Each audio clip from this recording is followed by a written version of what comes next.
The game will be very much an exhibition. Game will play different rotations, different lineups. In football vernacular, it'll have a little bit of a spring game feel in terms of trying different things, giving different looks, playing different rotations as we continue to tinker and prepare for our first game against Oakland. So just a couple words on that. We're really excited about this group. They've been working extremely hard. I cannot wait to get them on the court here on Sunday, but in particular to start the season against Oakland. So it's a really exciting time for us right now as we get moving forward. All right, I'll take some questions. Start far left with Adam Jargi. Hey, Chris. When you spoke with us at Big Ten Media Day last week, you said you had a couple guys still kind of banged up a little bit. Just what's the health of the team heading into this weekend? Yeah, no real updates on Tayson still in going through his recovery from his procedure, Adam, and that's still going to take a few weeks. There's no real update on his timeline. Austin Parks has returned to practice. He's beginning to do some full court work today. And then we've had some other bumps and bruises, but nothing of note, just normal preseason. We're going long. We're hitting pretty much every day right now, and that can beat up a body a little bit. So we'll taper back as we get closer to real games. And what will be the benefit of playing a game at this part of the preseason that isn't behind closed doors, that is going to be, warts and all, is going to be out there for everyone to see? Yeah, no, I think in most cases, as you know, the idea behind this is closed scrimmage, although those super secret scrimmages are really not super secret anymore, as we all know. Somehow we've got some moles in our program because you guys always figure out what the scores are in those particular games, which is really fine. I couldn't care less. We do have a super secret scrimmage the following week that many of you guys already know the opponent. And that will be I think we have really two early tests for our team. And again, you approach them very differently than you would a regular game. That's the reality. But I think both of these teams, I believe Dayton's picked to win the A-10. They're coming off a 20-win season. And the team we're scrimmaging is also picked to have a very good season. Third row run, Patrick Murphy. Chris, you talked about the benefits of this game. You've done these scrimmages before, going on the road, Yeah. a place like Dayton, you said sell out. How much does that impact, especially some of the young guys getting a chance to experience that, even though it will be still an exhibition? Yeah, I think it's great. I really think it's great because that'll be an environment that will mimic really what a Big Ten road environment will look like. And it's early, right? It's October. You're throwing your group into that. I think the reality is having some guys that have been through some high-level environments, road environments, having those guys returning that are going to play important roles for us really helps. But there's no question that's going to be a different feel than what you normally experience in these closed doors, almost like a classroom setting is what a lot of these, what these scrimmages are. And going on the road and doing it is, I think, we look at it as a great opportunity. And I think it's, again, we're looking at it as another practice, another opportunity to get better, but obviously it's against someone else, which I know our guys will welcome. Staying in the middle right next to him, Brendan Gould. Hey, the idea of having this opportunity to play to raise awareness for mental health is a cool chance for you to talk about what that means for your program, even though a lot of this is Dayton focused. Obviously, Coach Day has a big mental health initiative. What priority in your program is mental health, the resources you have available to your players, and how do they take advantage of those? Well, as many of you know, the university and the athletic department really, I think, was ahead of the curve in making this a priority years ago. I think Gene led the way with that. In terms of the staffing and the therapists and counselors that are available, and beginning the conversation years ago, I think that was, again, I think we were ahead of the curve, and certainly we have the resources to make that a priority. I think as far as a head coach's responsibility and our staff's responsibility, I think it's important to have open dialogue about about what it looks like, what mental health looks like, and what taking care of yourself looks like, to normalize this whole process of young people going through struggles that they go through. And when I had a chance to talk to Anthony, I think he brought some great insight, and as it's such a personal story to him, talking about his daughter and what she went through during the years of the pandemic, and some of all the struggles that young people went through there. So I think it's I think each program and each staff here that I'm in contact, I know I've talked to Ryan about it, take it very seriously. I think it's true for young people, it's true for all of us sitting in this room, that it is really important to prioritize that. And on another note, I do think that one of the things I've learned as I've advanced in years here a little bit is I often feel like I'm in the best place with my self-care when I'm thinking about others and when my life is centered around helping others. And I think it's always a good lesson for all of us. It's kind of hard to transition back to a basketball question after that, but I'm curious, when you have a new team, every year it has a little different feel to it. Can you give us a sense of what the maturity of this team feels like early in the year, their ability to grasp what you guys want to do? Yeah, good. Yeah, really good. I feel really good about it. Again, having some guys returning that played important roles, like Bruce, Roddy, Felix, Zed. Having some older guys, been really pleased with our 3 transfers that we added. So I think it's been really good. Obviously time will tell, but we've had some really good leadership. I think we have those sophomores that have taken another step as players and as people. And in Bruce's case, I think he's really grown as a leader. Chris, on the mental health part, you have to be amazed and delighted with how far this pendulum has swung from when you were a player, maybe even at Gardner. Yes. I mean, would you have benefited from this back in the day as a player? Or, I mean, the stigma was there then. Yeah. It's not now. I mean, how far has this thing come? Yeah, I can't imagine going into my coach and asking him if I could see a therapist. That's how far we've come. I just couldn't imagine doing it. And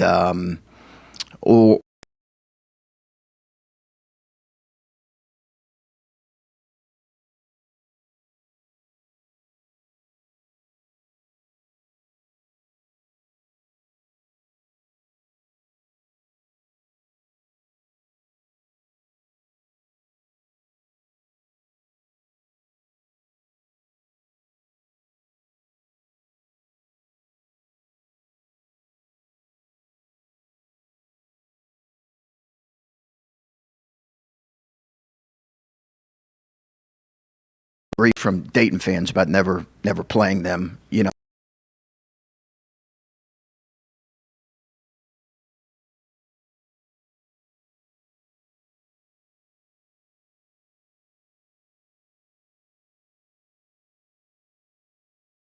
Anthony and his family. And I think that's why I got tremendous respect for him. That's why we jumped at the opportunity. Basketball question. Sure. Last year we were watching Roddy. He's just kind of going along. Boom. Late in the season, tournament, he just comes on. How important is something like that for a kid to really just come into this year like a 180 almost? Yeah, I think finishing like we did was important for everyone, but certainly for him with the way he played, to get some confidence against good teams and to finish 5-2 down the stretch. He didn't really kind of hit his stride until the last few games of the Big Ten tournament. We saw glimpses of it in practice. Now for him, I think he's got to take the next step as a player, and that is really how consistent is he going to be, and that's what's sitting in front of him, the challenge. How consistent are you going to be? For us to be good in what we believe we can be this year, Roddy has to take a real consistent step forward. You mentioned the transfers. Want to ask about Dale, especially now Taysom now, probably an important ball handler for you guys at the moment. Probably will be this season anyway, but Yeah. Are you expecting him to be the kind of player he was at Baylor, or are you expecting even more scoring or want that from him this season? Oh, I anticipate him playing a bigger role than what he did at Baylor. Dale Bonner's been he's been really good for us. He gives us a speed that we haven't had.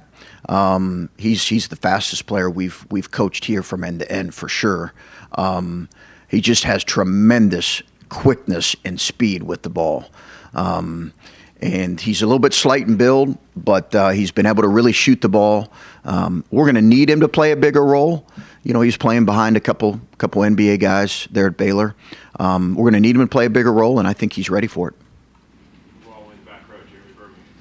Hey, Chris, how do you fix the Ohio State run game? I was hoping you'd ask that. Beyond that, last year about this time we talked, and you had kind of hinted that you saw something really special with Bryce last summer. How do Scotty and Devin, similarly ranked kids coming out of high school, high expectations? Yeah. How have you seen them adapt to this level, and what are you expecting from those guys? Yeah, I think Bryce had this natural ability to kind of get a bucket even when he was being challenged or closely guarded. He was a tremendous isolation player. Those guys have different games. They have different strengths that they bring to the game right now. Scotty right now is probably of our freshmen, not probably, he is of our freshmen ability to come in and impact on both ends. But I think they all will have moments this year. I think the reality is if our team grows like we expect it to, we may not need to rely on our freshman class as much as we did last year in terms of just throwing minutes their way, which I think is healthy for them and for our team. I think Devin's shown real improvement here in the last couple weeks in his conditioning and his fitness.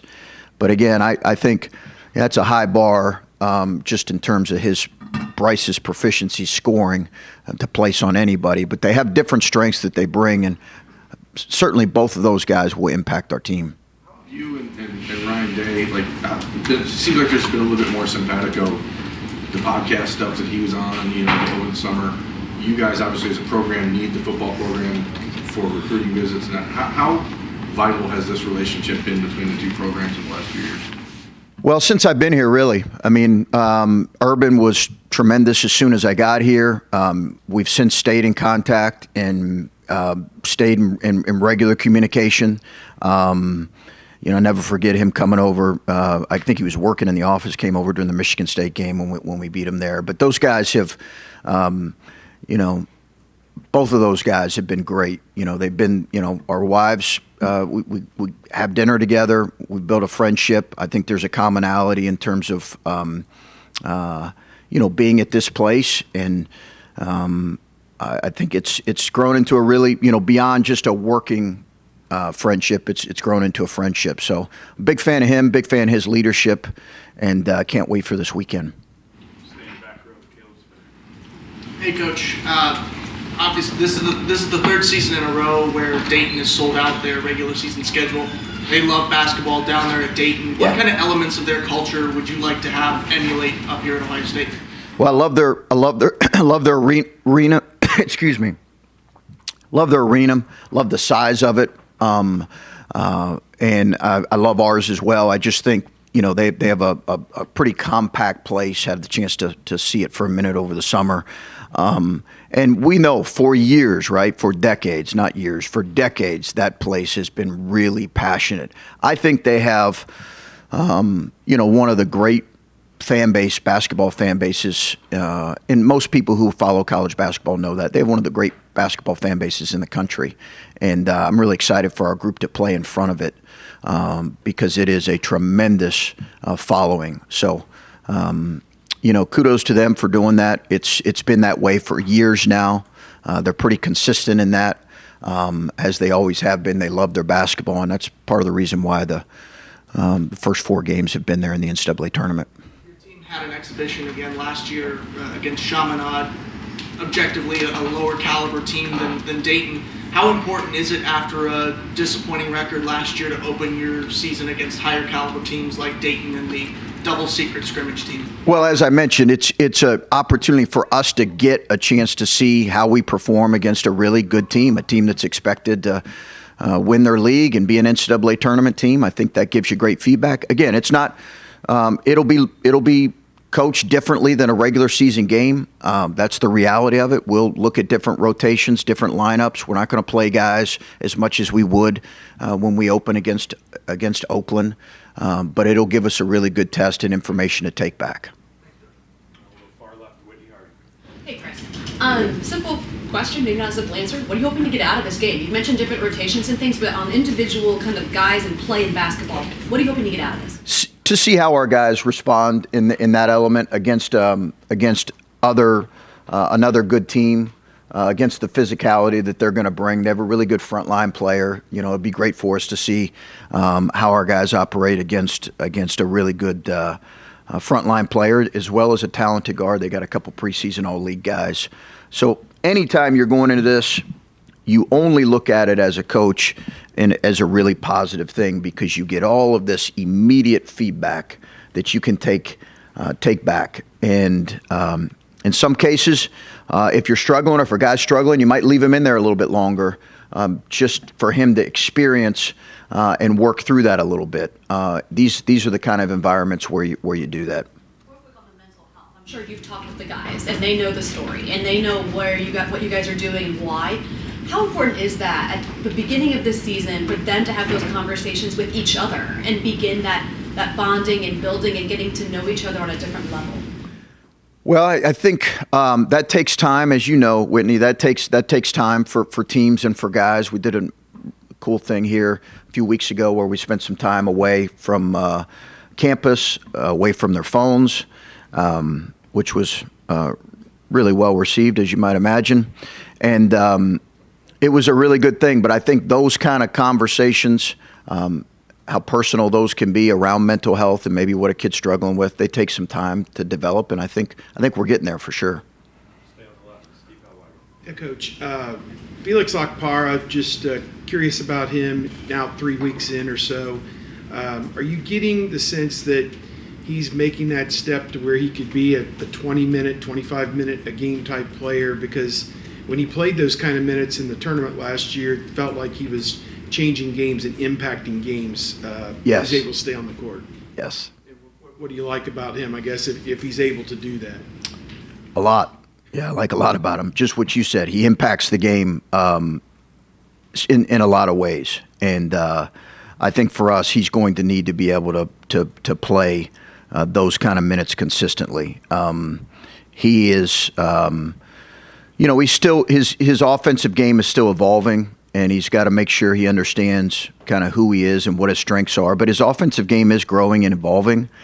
But when you're 6'11" and you have almost a 7'2.5" wingspan, and you're a relatively quick jumper, and you're a good athlete, and beyond that, he's got a real intelligence he brings to ball screen coverages, to ball screen defense, to reading actions, to understanding how to play certain actions, whether it's a wide pin down or a stagger or a STS or any type of action. He's got a real feel for those things that I think is maybe a little bit uncommon for a young guy, and I think that's helped him on that end.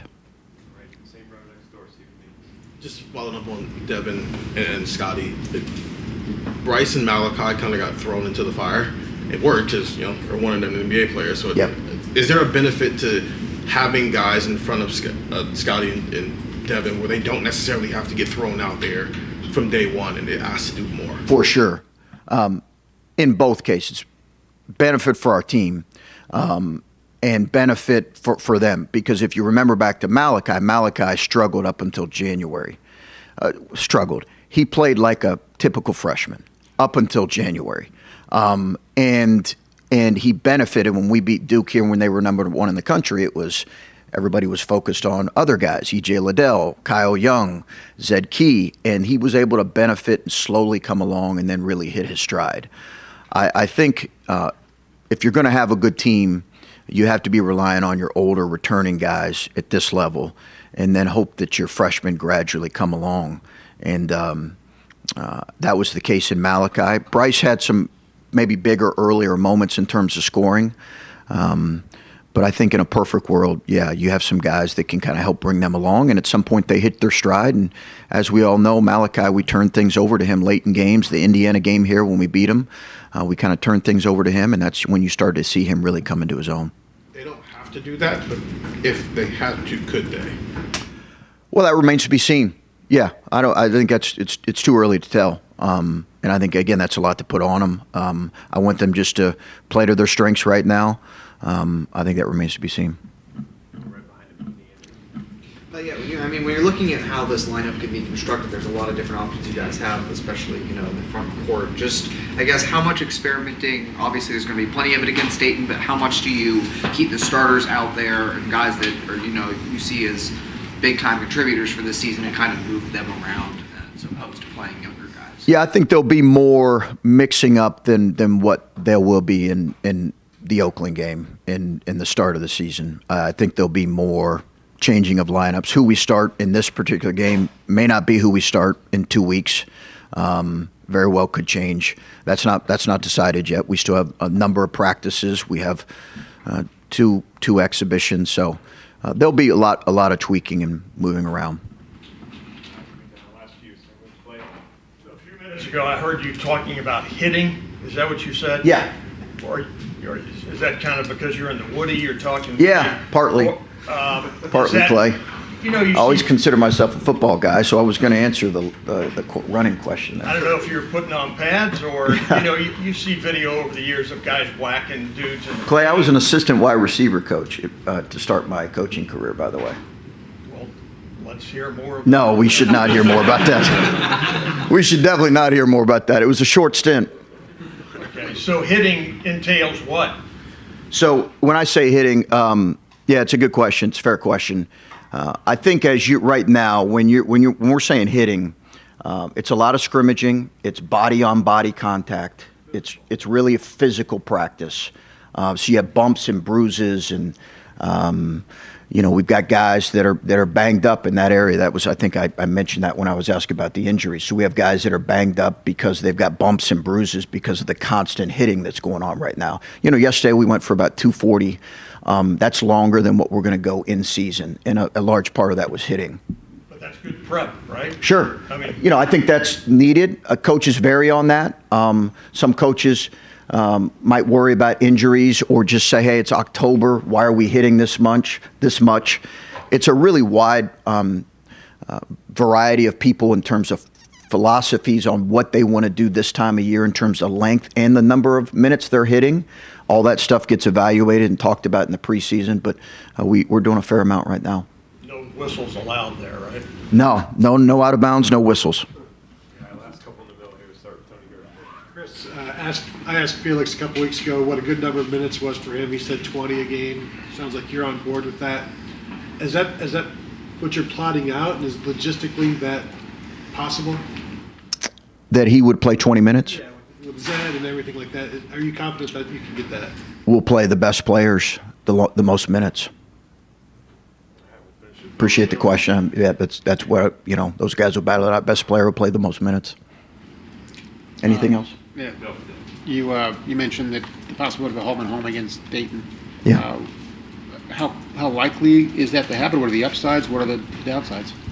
Well, I think it's got real possibilities. As you guys know, I've not shied away from playing people in state by any stretch. We did a Cincinnati home and home, so we'll certainly consider doing it again with Dayton if it works out. As you guys know, I think it's not quite like football where schedules are out, maybe 5 years in advance, but it's a couple years in advance. But yeah, we would like to. My philosophy on home and homes is just we really want to play good tournament type teams in non-conference games. That's what we want. That's what we typically have scheduled, and they're certainly in that category for sure. All right, thanks, guys.